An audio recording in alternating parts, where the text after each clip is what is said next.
From our studios in Rockefeller Center, here again is Jane Pauley.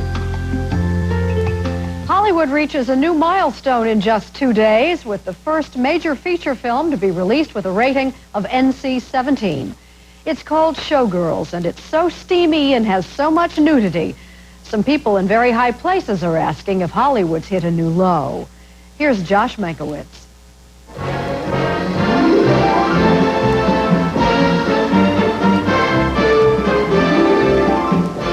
The musicals that once defined Hollywood had it all as they danced their way into America's heart.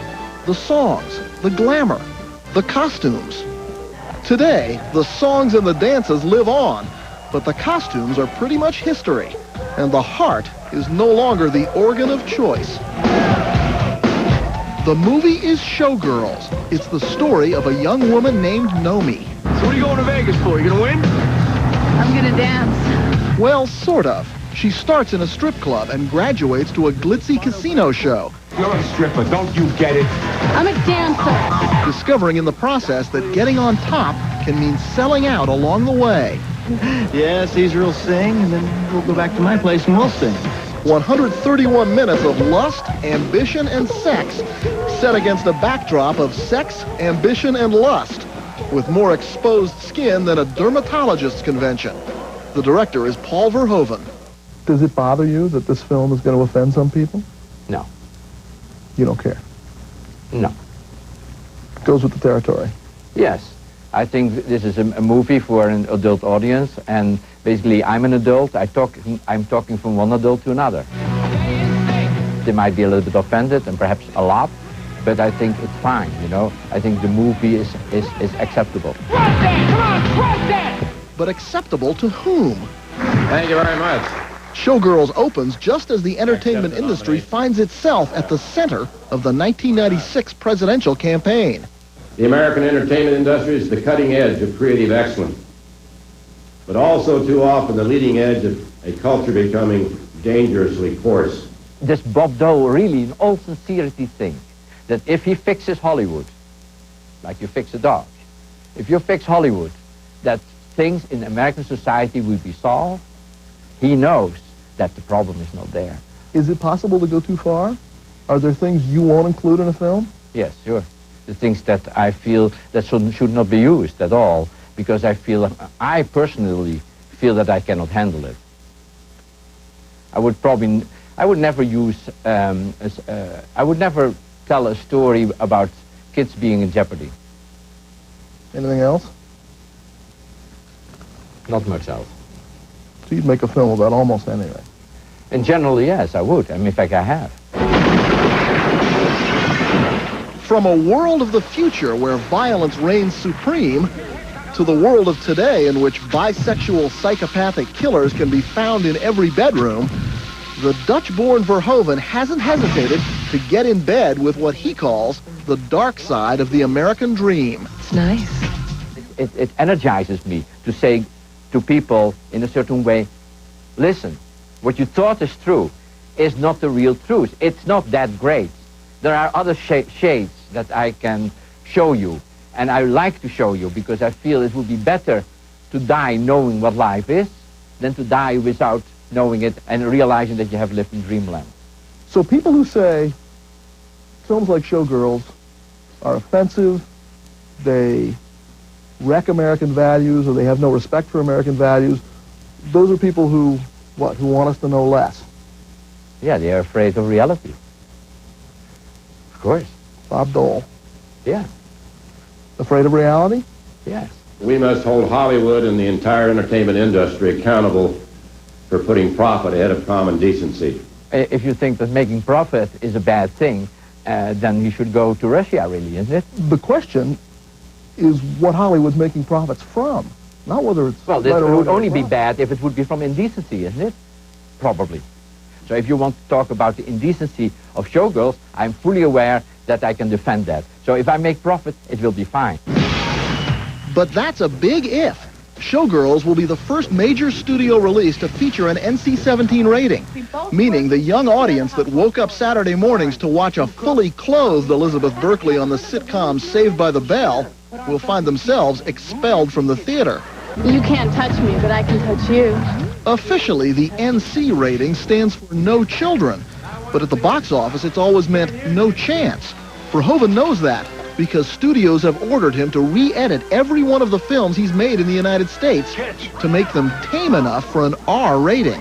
Get ready for a surprise! But I think NC-17. I think I'm an adult. I'm 57. It's normal that I think above 17 by now. And this time, so is the studio. MGM UA is hoping that Showgirls can become another Basic Instinct. That Verhoeven product made $240 million worldwide, but was better known for its lesbian themes and frontal nudity than for its acting or plot. Basic Instinct stretched the limits of what is permissible in Hollywood, and it was only rated R. Now, with Showgirls, the studio is betting that this 90s version of All About Eve will be all about profit. Then she rejects you, But critics like Michael Medved and others in Hollywood argue that Verhoeven and MGM are backing the wrong horse, that filmgoers want kinder, gentler movies, and that box office receipts prove it. What you see making money is last year the top money maker was The Lion King, Forrest Gump was second, fourth was The Santa Claus, and fifth at the box office was another dark cutting-edge shocker called The Flintstones. So you're talking about the American people clearly sending the message they prefer more family-oriented material. Is Hollywood out of step with America's values? I don't feel so. I think that, my opinion about media, especially the film and other things, is in a general way that we reflect and mirror what is happening in society. And if the face in the mirror is ugly, you don't blame the glass, you don't blame the mirror. You try to fix the reality. You try to fix it and make it better. Great, Paul. That's terrific. What reality? I think all of this is a question that people who are creating this material ought to ask. What is the message we're sending out to our sons and daughters? But Verhoeven says the duty of an artist isn't to reassure or reinforce the status quo. In Hollywood, shocking an audience has always been preferable to boring it. But it's exactly that kind of thinking that brings charges that Paul Verhoeven and filmmakers like him have made a deal with the devil in the City of Angels. I don't think about social consequences of my work, and I don't think that's really what an artist should be about. If an artist starts to censor himself, then he's not an artist anymore. I think the artist is there to stir up unrest. So if people see a Paul Verhoeven movie and they're shaken, upset, a little offended maybe? I'll apologize, we'll do it again. Is Showgirls coming to a theater near you, or will theaters be wary of taking a film with an NC-17 rating? Well, when Showgirls opens, it will be seen in approximately 1,300 theaters. Coming up next, Let's get this case over with. everyone seems to want that. So what's holding up the end of the Simpson trial? Plus, sex on the silver screen. Dateline's question of the week. Hey man, if I were in charge, life would be way different. No traffic, big offices, hot lunches, free health clubs, and comfortable clothes. Canyon River Blues, a new line of jeans found only at Sears. They fit right, they feel right. Yeah, if I were in charge, man would live in jeans. These jeans. I love being a superstar quarterback. Jerry, look. Oh, unbelievable. Oh. Fans, the recognition. It's too good to be true. Incredible. The hero worship. Excuse me. Aren't you? Yeah. Eating a McDonald's Quarter Pounder Club. I knew it, Jerry. I knew it. See it? The glory. Each McDonald's Taste of the Month, the Quarter Pounder Club. A quarter pound of juicy beef with sizzling bacon, lettuce, tomato, and creamy mayo. Only for a limited time. That guy look familiar to you? Oh, sure, that's the guy from the Glove commercial. Have you had your breaks today? More paste, thick, and chunky salsa. Here. This ain't paste, thick, and chunky salsa. So? Paste has got big chunks of tomatoes, onions, and peppers. Perfect for dipping. And it's made in San Antonio. Well, folks who know what salsas taste like. This stuff's made in New York City. New York City? Pick up the thick and chunky one. Pick up the paste. Animal. Tomorrow on Today, flu season's just around the corner. Do you need a flu shot? We'll tell you what you should know. So join us tomorrow and see what a difference today makes. If you want a career that's challenging, creative, rewarding, and that comes with your own chalkboard, become a teacher. Teachers help children find their true talents, find a sense of worth, find a future. Teachers set fire to children's imaginations. We know teaching isn't easy, but it might just be for you. If you've ever considered a career in education, maybe it's time to do something about it. Did I mention you get free chalk in all your favorite colors?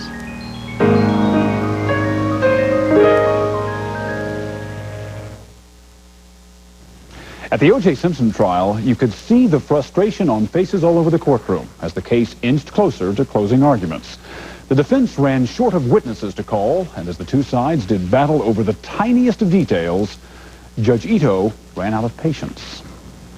I realize that we're all tired and we wish this were over sooner than later, but this kind of petty bickering is not appropriate. He'd had it. Judge Lance Ito blasting the lawyers, as once again they brought the Simpson trial to a halt, this time needling each other over a syringe. This should be marked 1382.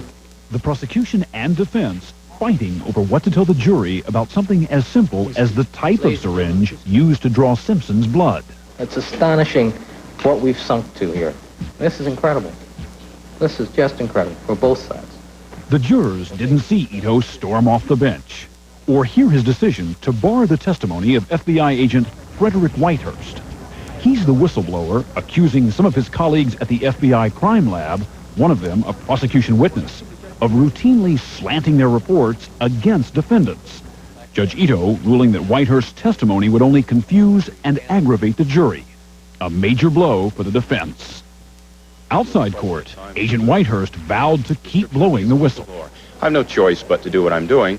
But he won't be doing it in front of the Simpson jury, which only got to hear from one witness today.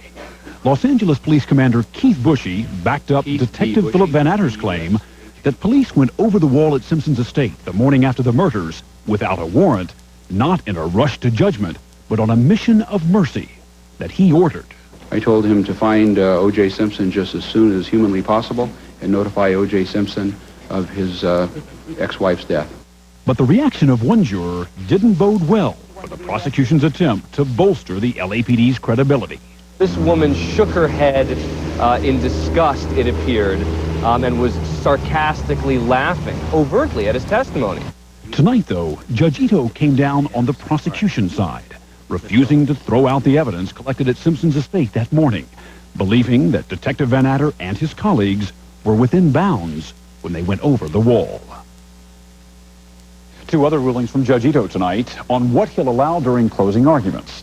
Attorneys will be able to replay witness testimony on videotape for the jurors if they so choose. And there will be no time limit on those arguments when they start next week. Now here's Katie Couric with a program note. Thanks, Stone. Coming up tomorrow on Today, as the Simpson defense team rests its case, we'll talk about what to expect once the jury takes over. Plus more back pain relief from Dr. Art Uline and what you need to know about flu shots. All that and more tomorrow on Today. Jane? We're off this Friday, so let's take a look at one of the stories we're working on for Dateline Tuesday. A terrible fight. She was very, very mad at me. A loaded gun. A deadly decision. Your wife was distraught. She was threatening suicide, and you tossed a loaded gun at her and said, go ahead and do it. You know how crazy that sounds? Would this man go to prison for what he did that night? It's like losing part of your own life. A Dateline Court TV exclusive. The story on Dateline Tuesday. And finally tonight, we return to the controversial new movie Showgirls for our question of the week.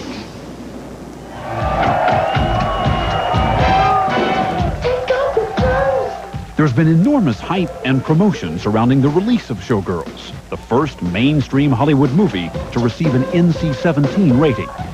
The film exposes the seamier side of Las Vegas nightlife and has abundant nudity throughout. We wondered if that rating would have an impact on the box office draw. So we asked 501 adults, will the NC-17 rating make you more or less likely to see the film? The rating system is so bizarre and so arbitrary and such a a political statement. I find it offensive in many ways. A sexually explicit movie. The Chevy Camaro. Airbags, fuel-injected V6, anti-lock brakes. It's $14,995 worth of genuine Chevrolet. Test drive one today at your Northwest Chevrolet Geo dealers. TV's Lois and Clark on AM Northwest tomorrow at 9.